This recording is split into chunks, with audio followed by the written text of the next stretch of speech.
एक ख़ास बात थी उनमें कि वो सीन समझाते थे, उसके बाद एक आर्टिस्ट को एक छूट देते थे कि भाई तुम अपनी तरीके से, अपने तरीके से तुम इसको करके दिखाओ। और फिर वो छोटे छोटे चेंजेस करते थे, मतलब ज़्यादा ज़्यादा नहीं, छोटे से। एक्सप्रेशन के बारे में कभी चेंज नहीं करते थे। एक्सप्रेशन उनको, मतलब ही हैड कॉन्फिडेंस, उनका इतना कॉन्फिडेंस था उनके एक्टरों में कि उनको पता था कि मैं सिर्फ समझाऊंगा तो ये कर दिखाएंगे। So he was really an actor's director, क्योंकि वो खुद भी तो एक्टर थे ना। इवन एज अ डायरेक्टर, मतलब क्या स्ट्रिक्ट थे, कभी डांटते थे, या फिर सेट पे माहौल कैसा रहता था जब साथ में सब होते थे? माहौल बहुत प्रिंसिपल्ड हुआ करता था, because he was a very principled director, और बहुत स्ट्रिक्ट थे कि शॉट के टाइम में साइलेंस मतलब साइलेंस हो जाना चाहिए, रिहर्सल के टाइम में रिहर्सल होनी चाहिए, कहीं और आपका ध्यान नहीं जाना चाहिए, सिर्फ आप सीन पे ध्यान दो, आपकी परफॉर्मेंस पे, आपके सीन पे, आपके को आर्टिस्ट पे, एक्शन रिएक्शन कैसे होना चाहिए, सिर्फ उस पर ध्यान दो। And if it was not there he would really get upset. बहुत उनकी कोई ऐसी ऐसी बातें जो मतलब किसी को मालूम नहीं हो, जो आपने नोटिस की हो, या फिर जनरली उनमें हो वैसी कुछ खास बातें, अगर आप हमारे साथ शेयर करें तो? ऐसे कुछ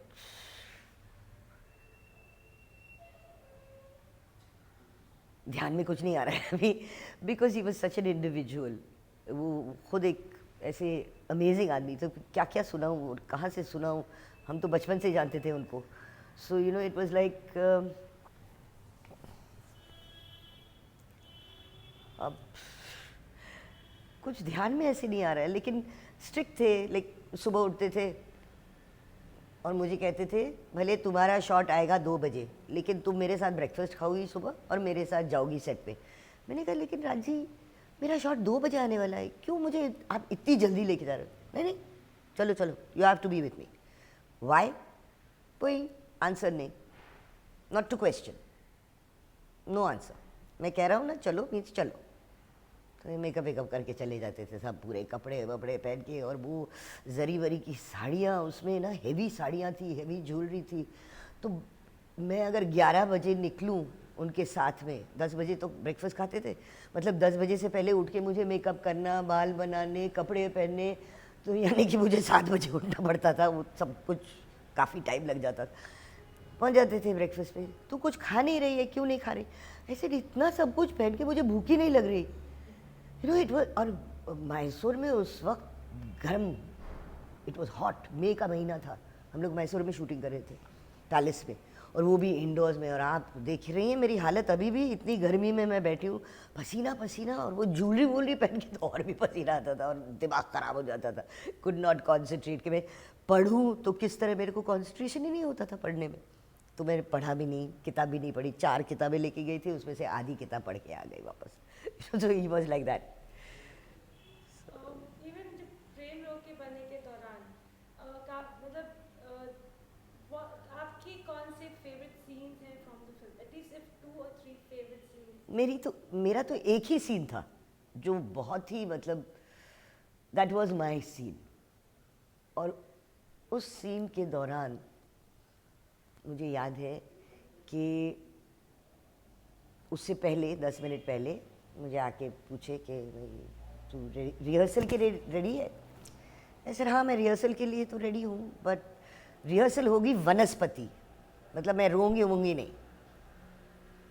ठीक है कर ले। ऐसे मूवमेंट रिहर्सल करती हूँ, क्योंकि टू ब्रिंग इमोशन, क्योंकि वो एक सीन वो ऐसा था जब वो आती है और देखती है कि शी इज़, उसकी जो बहू है, मतलब हैज़ बिन रेप्ड, बहू नहीं, उसकी सिस्टर इन लॉ थी ना Padmini, and by her own husband. सो वो एक शॉक भी होता है, और वो उसको कैसे समझाए, और दुख भी होता है। तो there was so much of emotion involve in that. So एक बिल्डअप था इमोशन का, और फिर मतलब काफ़ी लंबा सीन था वो। तो मैंने रिहर्सल कर लिया, बोलते अच्छा ठीक है टेक करें, ठीक है टेक करते। सो सीन शुरू हुआ, और सीन मेरे डायलॉग वायलॉग ख़त्म हो गए, मैं ब्रेक डाउन करती हूँ, एक सब कुछ हो गया और मैं सोच रही हूँ, मैंने कहा ये कट क्यों नहीं बोल रहा है आदमी, कट कर दो भाई सीन। कुछ कम से कम 1.5-2 मिनट के बाद सडनली कट बोला किसी और ने, और मैंने देखा कि सब राधु, कैमरामैन, राज जी, सब के आंखों में आंसू थे, किसी को ध्यान ही नहीं था कि ये सीन ख़त्म हो गया है, इतना इमोशनल सीन था वो। तो it was a good feeling. फिर कहते हैं तनु प्लीज़ मेरे लिए एक और आई सेड नाउ, एक और, यानी कि पूरा वो सब कुछ फिर से करो। ऐसे मैं गारंटी नहीं कर देती कि ये जो शॉट हुआ है उसी के जैसा दूसरा शॉट होगा, शायद कुछ बदलाव आ जाए। Is it okay? बोले हाँ ठीक है, तू कर। So I said, give me 15 minutes, to calm down and then to restart the whole process. मैं इतनी अच्छी एक्ट्रेस तो हूँ नहीं कि मैं एकदम से स्विच ऑन और स्विच ऑफ कर सकती हूँ ना। ओह बाप रे बाप रे, फिर कर दिया सेकंड शॉट, वो भी अच्छा हुआ। मेरे हिसाब से अच्छा नहीं हुआ, लेकिन पहला ही शॉट रखा उन्होंने फिर। हमने बनी रूबन की बुक भी पढ़ी, काफ़ी किताबें पढ़ी, उसमें लिखा गया था कि ऋषि कपूर का कैरेक्टर उस फिल्म में था नहीं, जो राज जी ने बाद में उसमें ऐड किया। I don't know anything about that, मुझे पता नहीं। okay, मेरा मतलब तो उसी में था ना कि मैं एक्टर हूँ, काम कर रही हूँ, मेरा ताल्लुक वहीं तक था। I was not involve screen play में या एडिटिंग में या स्टोरी में, या वो तो मेरे बस की बात भी नहीं है। और फिर पर्सनली आपने राज कपूर जी से क्या क्या सीखा है? आई थिंक बिकॉज बचपन से आपका एसोसिएशन रहा है, तो मतलब क्या क्या सीखा पर्सनली? एक चीज़ मैंने ज़रूर सीखी उनसे, जो कुछ करना है वो दिल दिमाग जान से करो, पैशनेटली करो। नहीं कर सकते ना तो फिर मत करो। और एक डिसिप्लिन होना चाहिए, काम के टाइम में काम के बारे में ही सोचना चाहिए और कुछ नहीं आना चाहिए बीच में। आप घर से बाहर निकलो, स्टूडियो में एंट्री करो, उसका मतलब आप जो है वो बाहर रह गए, अब अंदर जो आ रहा है वो कैरेक्टर है। ये मैंने ज़रूर सीखा उनसे। राज कपूर, अगर आप अभी भी देखा जाए उनका जो सिनेमा है, इट्स स्टिल वेरी मॉडर्न। मतलब the film that he made in his time was as if he was living in a generation of now.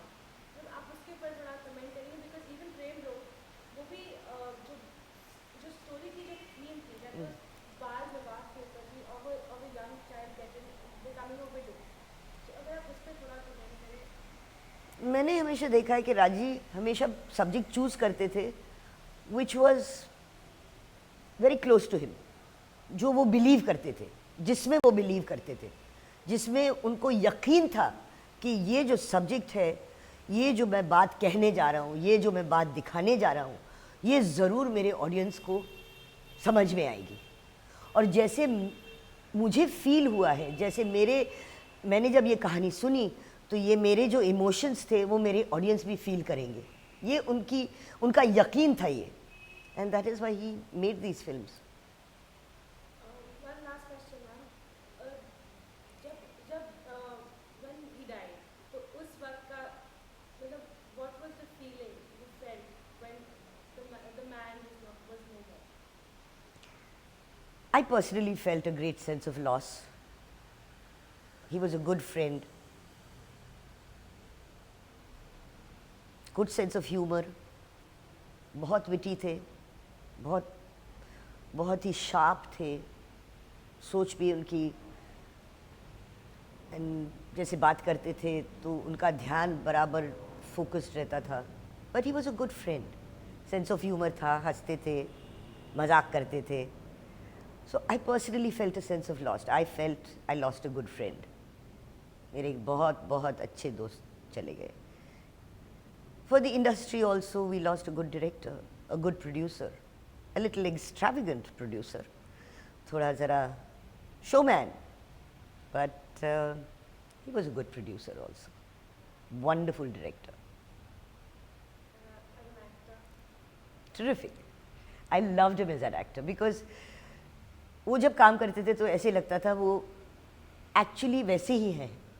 ये कैरेक्टर हाँ ये ऐसा कह सकता है, ये डायलॉग नहीं है, ये एक्चुअली अपने दिल से बोल रहा है जो कुछ भी बोल रहा है.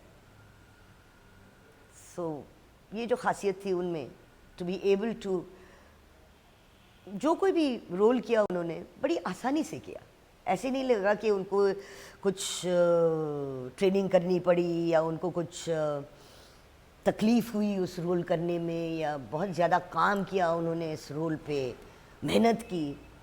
He was an effortless actor मेरे हिसाब से. Thank you.